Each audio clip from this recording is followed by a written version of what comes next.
Yo, what it do, 2K fans? This your boy JuKIng the Boss, and I'm back at it again. And in this video, we're gonna talk about 5 ways to improve NBA 2K's ProAM.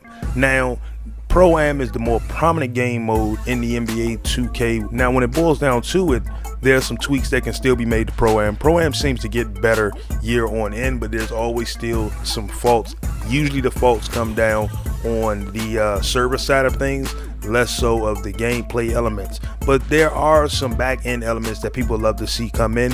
These are 5 things that I believe would improve the ProAM environment and increase the longevity of ProAM, because to me ProAM was good and it was great, and I still go in every now and then to get some work, get some competitive work, but I more so like to just have some fun, so I spend a lot more time playing the game casual, going to the park. But if I want to increase the level of competitiveness in ProAM, because at the end of the day ProAM is supposed to be the competitive mode. Like Park isn't really competitive, Park is casual, but in ProAM you expect it to be more competitive. Regulation basketball, fouls, rules, things like that, free throws, all these kind of things go into consideration. So before I jump into the 5, let's just knock out a quick side piece. If we can get a jersey randomizer for the ProAM, that would add a little more flair to the visuals. Not changing the gold or black color scheme. If they do change that, wouldn't be bad, but just something that kind of randomized the designs that are on the jerseys, just to add a little bit layer of flair. I know a lot of y'all probably don't care nothing about that. You just want better gameplay. But let's jump into the 5 things. So first and foremost, I want to go about that out of bounds physics boundary. Now everybody knows about the physics boundary, the out of bounds boundary that keeps the player with the ball in their hand from going out of bounds so easy. But if you played in NBA 2K League's qualifier, you notice that had been tuned down, so it was easier to run out of bounds and things like that, which means you had to work on placement on the court and had to be a little more careful when it came down to just dribbling. You couldn't just be wildly dribbling and wildly running up and down the court, which was cool. So I would love to see them dial that back just a bit, because at the end of the day, simulation basketball, you want to be as simulated as possible. Now, like I said, park and playground, that's where all the arcadey stuff should happen. But inside the gym, when you're playing 5-on-5, you're playing with regulation rules, you want it to be a more competitive and semi-realistic environment where you can have some fun in. Now, let's dial back the out of bounds boundary. Let's cut it down a little bit. Back in the day, NBA Live had it where you used to be able to actually adjust that slider and adjust that physics boundary to give you more bump or less bump at the out of bounds line. So if you turned that joint all the way off, then that means that you could run out of bounds with ease. If you turned it all the way up, it was almost impossible to run out of bounds. So 2K fell kind of like in the middle between the two, slightly more toward the 0 than towards the 100. So at the end of the day, I would love to see them cut that down even lower to take away more of that resistance against running out of bounds to make the game more competitive. Now, the second thing I want to talk about is auto wins in walk-on games. Now, I played a ton of walk-on games, and the one thing about it is that the walk-on games get boring if the team you're playing against, if all of them either fall out or lag out or quit, you end up playing against 5 bots. But in Team ProAM, if your opponents quit out, then you're automatically awarded that win. If your opponents lag out, you're automatically awarded that win. Go on to the next game. When you play ProAM, regardless of whether you're playing walk-on, whether you're playing team, you want the game to put you up against players. So the second there are no more players for you to be playing against, the game should automatically end. You get the W, get a little credit, little VC, whatever, and go on to the next game, because nobody wants to slug it out against computers for the rest of that next 10-15 minutes. It gets boring, it gets tedious. Then you're going up against computers that are hitting everything. You might have a computer on your team that ain't hitting nothing. So it literally means that you're playing against computers who can do everything and do no wrong, and you might be 3 or 4 guys out there who got a computer on your team who can't do nothing but wrong. So I would love to see them eliminate that, continue to play even when all the players that you're playing against quit out, and just allow you to get the auto win. Now, another thing is that if you notice, this video was supposed to go up last week, but then I saw a tweet from Wizards District Gaming where they showed that they were doing a practice game against Pacers. And the thing about it is that what I liked about that is those kind of things that made me say that 2K League is going to be the deciding factor in where 2K goes from here. So the success that the league will find will ultimately help 2K find more success. But the only way that can happen is if NBA 2K as a franchise utilize the best parts of the 2K league into the next installment of the game. Now, I'm not saying adding full fleshed out, in-game seasons and things like that to a point where the 2K league just seems obsolete. No, just like any other esports game, you have a lot of smaller tournaments that go on within the game that allow people to get notoriety, allow people to get their name out there, get their skill level out there, and then you have the game who hosts a bigger tournament with bigger prizes and things like that. So ultimately, by setting up practice versus ranked matches inside of the team ProAM setup, you're not just working on getting off shots and things like that in practice games, but you can essentially play unranked games that will allow you to get better and better, and you'll be playing and matched up against other teams who want to play and get better. So a practice game would allow you to search for a practice opponent, or you can even choose a custom practice opponent. See, everybody wants custom matches. I wouldn't mind practice matches against custom teams. So like, I wouldn't mind saying, hey, these teams want to play a practice match against us. We want to play a practice match against them. And then ranked matches are more randomized matches and everything like that when it comes down to it.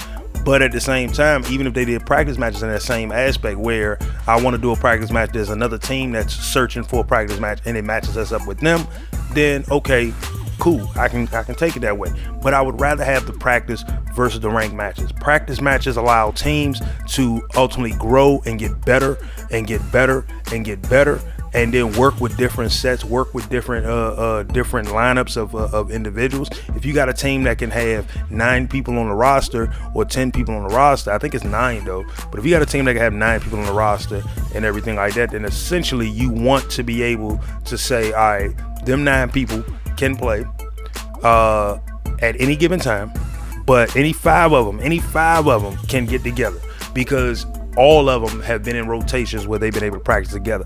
I know that sounds a little confusing, but basically what I'm saying is that if I want anybody on my roster to be able to do a practice game with one another, I want to be able to do that without it costing us wins or costing us standings and things like that.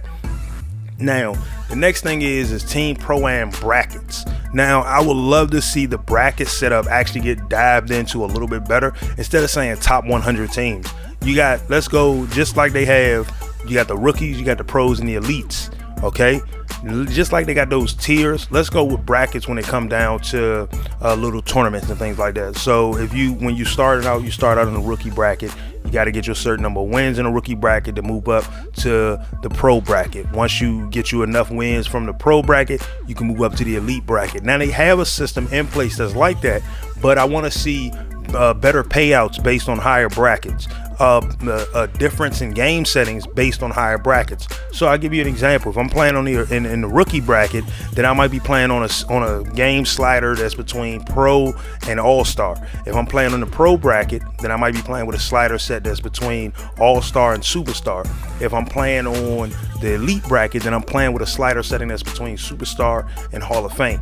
By doing that, you are challenging players to get better. And so like I said, by doing little things like that, ultimately you want to see better payouts occur, because then it's going to encourage people to want to play ProAM. Like, you got people who will play ProAM just to get their team up on the top 100 and things like that, but there's nothing that you really earn outside of that. I mean, yeah, you get you some sponsorships and get you some extra VC, and because there's no real tournament system set up within game, you got to outsource outside of it to really build your team, to build your notoriety and to move up and to enter into good little setups. Now, with this team bracket system in play, you would end up essentially playing against teams within your own bracket. And the only time you would play in a team that's in a higher bracket or a lower bracket than you is if you're on the cusp of the bracket. So basically, a pro team would play against an elite team if that pro team and elite team are both on the cusp of that pro elite bracket, and same thing with the rookie and pros. So when it comes down to it, those little things right there benefit the game itself. Now, number five, without the shadow of a doubt, to me, the biggest thing that could happen inside of ProAM, because this is going to apply to Team ProAM specifically, and that is mini seasons based on the brackets. So you got rookie seasons, you got pro seasons, and you got elite seasons. Now, all these seasons would technically run simultaneously, and they don't have to be where it's like the rookie season occurs through the whole life cycle of 2K or through the whole month. Just maybe a week of just playing games in that rookie bracket, a week at playing games in that pro bracket, a week of playing games in that elite bracket, and the teams that end up at the top of each of these brackets and things like that, ultimately, you know, they're gonna get each of the players that participated within it would automatically, you know what I'm saying, get a big, you know, VC prize or something like that. It gives back to the community and get them teams to get these players to actually play this game mode.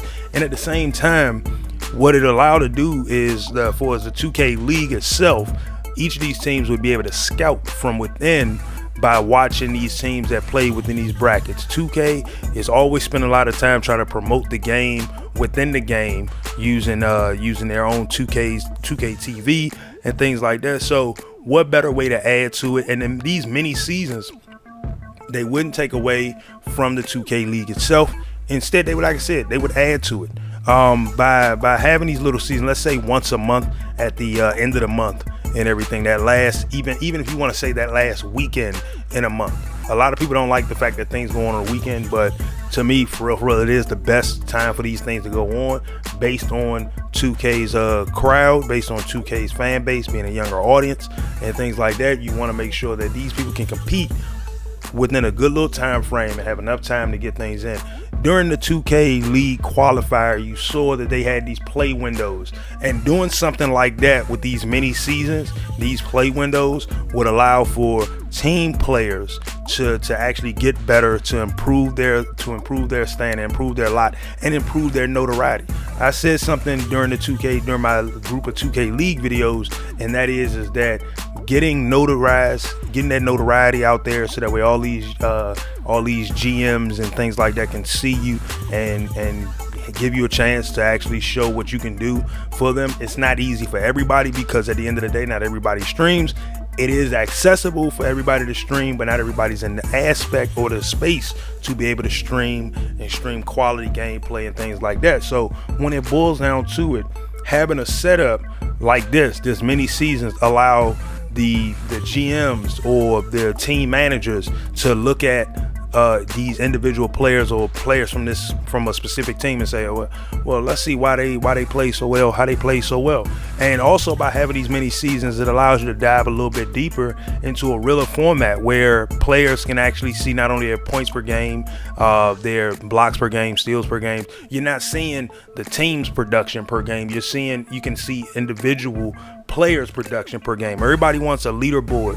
I'm not saying I don't want a leaderboard. I'm just more along the lines of saying what I would like to see on a leaderboard as setup. And by having mini seasons at least once a month, even if, like I said, even if it's for Friday through Sunday, the last weekend of each month, that would be a benefit that the entire community could get behind, because now you got a competitive aspect. You're always tweaking the game settings to make it more competitive, and to really figure out where the problem is, what happened, what went wrong, because they did a lot of that during the qualifier. They did a lot of going through and seeing what settings they needed to tweak. So we saw a lot of patches, a lot of in-game updates that occurred through all those play windows, and so it'd be good to see something like this go down. I know people would love to see at least that interface that they had for the 2K League qualifier come back, where you was able to track your detailed statistics. There were still a couple of things that weren't on that detailed statistic list, but it was more than what you see in your ProAM statistics list. So these are just some key little issues that I would love to see make their way into the ProAM, and the 2K League is going to be the benefactor in all of that. It's going to be what's at the forefront. So by following these games, by following these teams, we'll be able to see what they're doing. We'll be able to see how the game mode looks in their setup, and hopefully that makes this game even better next year. You know, I'm hoping you all are liking the content. I know they're coming out very far and wide, and it's very uneven when it comes down to when I'm releasing them, but I'm trying to get myself a nice schedule going. Every time I get something going, I always find a way to shoot myself in the foot. So I'm hoping you all are liking the content. Stay tuned for more. I still got the My Career video coming up. Leave a comment down below of what you would like to see come to ProAM. Catch you guys on the next video.